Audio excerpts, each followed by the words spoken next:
Bonjour chers amis, nous sommes heureux de vous retrouver aujourd'hui pour l'étude et la lecture de la Haftara hebdomadaire.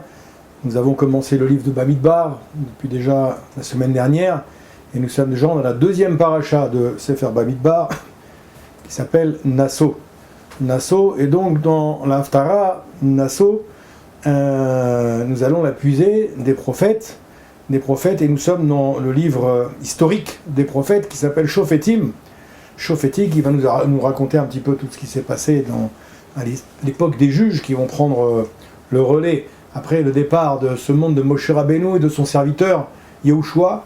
Eh bien, ce sont derrière des époques effectivement de juges, de rois et de juges qui vont gouverner, qui vont diriger le clan Israël. Et nous sommes donc là dans le chapitre des Shofetim, des juges, au chapitre 13, et c'est donc dans ce texte du prophète que nous allons puiser la Haftara de la semaine. La Haftara de la semaine est célèbre puisque finalement nous allons assister à la naissance d'un personnage connu de Klal Israël qui s'appelle Shimshon. Shimshon est ce personnage qui va venger, si je puis dire, le Klal Israël de la main des Philistins qui nous menaient la vie dure et qui combattaient de manière féroce le Klal Israël et qui a fait beaucoup de dégâts dans le Klal Israël, Pilishtim. Et donc ici, à l'époque des juges, les enfants d'Israël ont dû subir pendant 40 ans la domination de ces Philistins.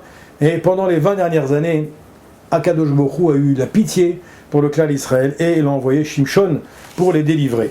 Le passage du livre des juges, qui constitue notre Haftara, vient nous raconter la manière dont a été annoncée à ses parents la naissance de Shimshon. C'est une naissance tout à fait providentielle, c'est une naissance tout à fait miraculeuse que la naissance de Shimshon, qui sera lui-même un personnage providentiel et un personnage tout à fait miraculeux également. On nous explique ici dans cette Haftara qu'on a un personnage central dont nous allons parler dans la Haftara, qui s'appelait ici Manoah, et donc cette femme, Manoah et sa femme, donc Manoah et sa femme, qui va être le papa et l'amant de Shimshon, qui appartenait à la tribu de Dan, n'avaient pas d'enfant. Et donc un ange est apparu dans un champ à la femme de Manoah pour lui annoncer la naissance d'un fils et lui interdire de s'abstenir immédiatement de vin et des dérivés du vin, des dérivés du raisin plus exactement. C'est ainsi que la Nézirout, c'est-à-dire ce que nous allons appeler l'état d'abstinence de vin et de jus de raisin de noir depuis sa naissance, eh bien le Shimshon, on va voir que c'est une Nézirout tout à fait particulière, parce qu'elle va commencer directement dans le ventre de la maman. Normalement, vous savez qu'une personne décidait à l'époque de devenir nazir, c'est un choix qu'il faisait à une certaine époque de sa vie, à un certain âge de sa vie, dans une certaine situation, dans un certain contexte. Et bien là, nous allons voir de manière exceptionnelle que la Nézirout, c'est-à-dire le fait d'état d'abstinence, de se couper les cheveux, d'état d'abstinence de boire du vin, etc., des dérivés de jus de raisin, eh bien, ça a été décrété déjà dès le ventre de la maman de Shimshon pour ne plus se terminer. C'est une Nézirout qui ne se terminera pas. Alors que la Nézirout normale a un terme. On fixe une période, la période est fixée, il y a un néder qui est fait, un vœu qui est fait, et qui va fixer la période de Nézirout. Ici, dès la conception, si je puis dire, dans le ventre de la maman, eh bien, qu'est-ce qui va se passer ? Ce petit Shimshon sera déjà en état de nazir. Donc cette Nézirout ne ressemble pas à celle prévue par la Torah, elle est ordonnée par un malach, par un ange, et il est impossible de faire prononcer son annulation par un Talmid Chacham, comme ça pouvait se faire pour la Nézirout classique. Okay. Certains commentaires indiquent qu'on trouve ici une des raisons pour laquelle l'ange s'est adressé à la femme de Manoah plutôt qu'à son mari. Parce qu'en vérité, le mari, celui-ci, il aurait pu en effet rendre son fils nazir par sa propre parole, le mari, ce qui aurait entraîné des conséquences différentes. Mais là, la Nézirout de Shimshon, qui a été donc décrétée à sa naissance, est une Nézirout tout à fait particulière. Le Khatam Sofer nous dit, pour terminer, dans cette présentation de la Haftara, le Khatam Sofer nous dit que cette Nézirout, elle n'a pas pour but de conférer à Shimshon un surplus de Kedusha, comme pour le nazir habituel. Le nazir, quand il fait un vœu d'abstinence, de vin, de boisson, etc., de se couper les cheveux, c'est parce qu'il veut s'élever spirituellement. On nous dit non, c'est pas le cas. Mais ça, c'était tout simplement pour, pour aider Shimshon à contenir toute la puissance qu'il avait, la puissance de ses désirs, la puissance de ses désirs qui résultait de son immense force. Il avait une force physique phénoménale qui venait, comme vous le savez peut-être, sinon je le rappelle, de ses cheveux. Et son Yetzirara, son penchant au mal, était plus fort que chez toute autre personne. Et donc, bien entendu, il le savait moins bien. Et bien qu'il fût un tzaddik parfait, il avait du mal à résister aux tentations qui s'offraient à son regard. Et donc, pour qu'il apprenne à maîtriser l'ardeur de ses pulsions et de ses tentations, eh bien, il a fallu que Shimshon commence à s'abstenir d'un certain nombre de ta'avot, notamment le vin et les dérivés du vin, dès le ventre de sa mère. On nous dit ici que le Khatam Sofer nous fait souligner que c'est une allusion donc, à ce penchant futur de Shimshon qui fera en sorte que Baruch Hashem, eh bien on voit que ce Shimshon sera le sauveur finalement du clan Israël à cette époque des Philistins, grâce à sa chevelure, grâce à cette force qu'il a dans ses cheveux, après toute une histoire que je ne pourrais pas raconter maintenant parce que ce serait une histoire un petit peu longue, qu'il faut aller prendre dans le prophète. Eh bien on voit que Shimshon va quand même sauver le clan Israël des mains des Philistins, au péril de sa vie, parce qu'on voit qu'il va malheureusement périr également lui-même, donc une fois qu'il sera attrapé et torturé et attaché au pilier de l'immense palais donc des Philistins, eh bien on voit que il va malheureusement élisser sa vie, mais en tout cas Baruch Hashem, il permettra également au clan Israël d'être sauvé grâce à ce vœu d'abstinence, cette Nézirout qu'il a pu faire dès sa naissance. Je vous lis tout de suite les deux bénédictions d'usage de l'Haftarah de Nassau, suivi de la lecture. Je vous souhaite une bonne écoute et une bonne lecture pour ceux qui souhaiteront également apprendre et lire cette Haftarah donc dans leur synagogue respective.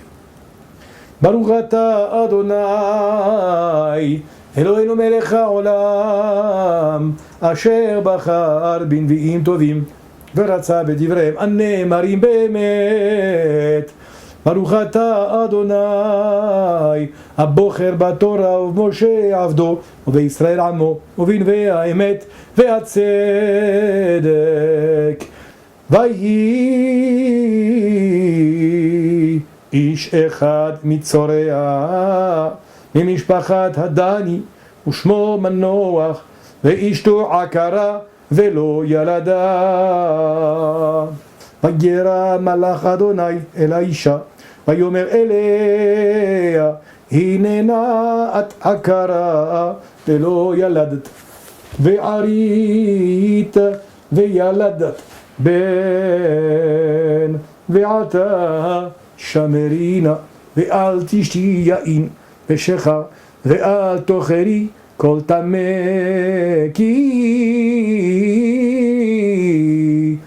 הנה הרע ויולד בן ומורה לא יעלה על ראשו כי נזיר אלוהים יהיה הנער מן הבטן והוא יחל להושיע את ישראל מיד פלישתים. ותבוא האישה ותאמר לאישה לאמור איש האלוהים בא אליי ומראהו כמראה מלאך האלוהים נורא מאוד ולא שאלתיהו אין זהו ואת שמו לא יגיד לי. ויאמר לי הנך הרע ויולדת בן ועתה אל תשתי יין ושכר ואל תאכלי כל טומאה כי נזיר אלוהים יהיה הנער מן הבטן עד יום מותו. ויחתר מנוח אל אדוני ויאמר בי אדוני איש האלוהים אשר שלחת יבוא נא עוד אלינו ויורנו מה נעשה לנער היולד. וישמע האלוהים בקול מנוח ויבוא מלאך אלוהים האלוהים עוד אל האישה והיא יושבת בשדה ומנוח אישה אין עמה.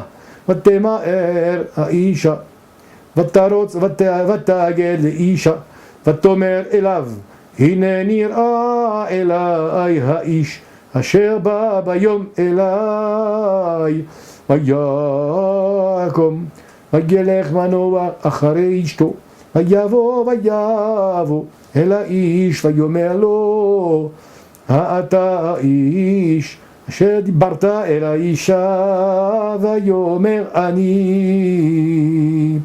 ויאמר מנוח, אתה יבוא דבריך, מה יהיה משפט הנער ומעשהו. ויאמר מלאך אדוני אל מנוח, מכל אשר אמרתי אל האישה תשמר, מכל אשר יצא מגפן היין לא תאכל, ויין ושחר אל תשת, וכל טומאה אל תאכל, כל אשר ציוויתיה תשמור. ויאמר מנוח אל מלאך אדוני, נעצרה נא אותך, ונעשה לפניך גדי עזים. ויאמר מלאך אדוני אל מנוח, אם תרצרני לא אוכל בלחמך, ואם תעשה עולה לאדוני תעלנה, כי לא ידע מנוח כי מלאך אדוני הוא. ויאמר מנוח אל מלאך אדוני, מי שמך, כי יבוא דבריך וכיבדנוך.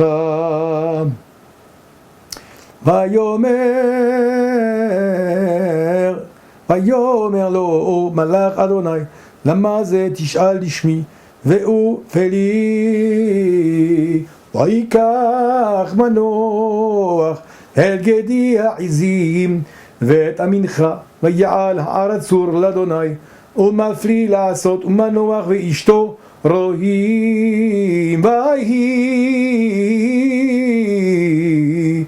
בערות עליו מעל המזבח השמיימה, ויעל מלאך אדוני בלהב המזבח, ומנוח ואשתו רואים, ויפלו על פניהם ארצה, ולא יסף עוד מלאך אדוני להראות אל מנוח ואל אשתו. אז ידע מנוח כי מלאך אדוני הוא. ויאמר מנוח אל אשתו, מות נמות כי אלוהים ראינו. ותאמר לו אשתו, לו חפץ אדוני לעמיתנו, לא לקח מידינו עולה ומנחה, ולא הראינו את כל אלה.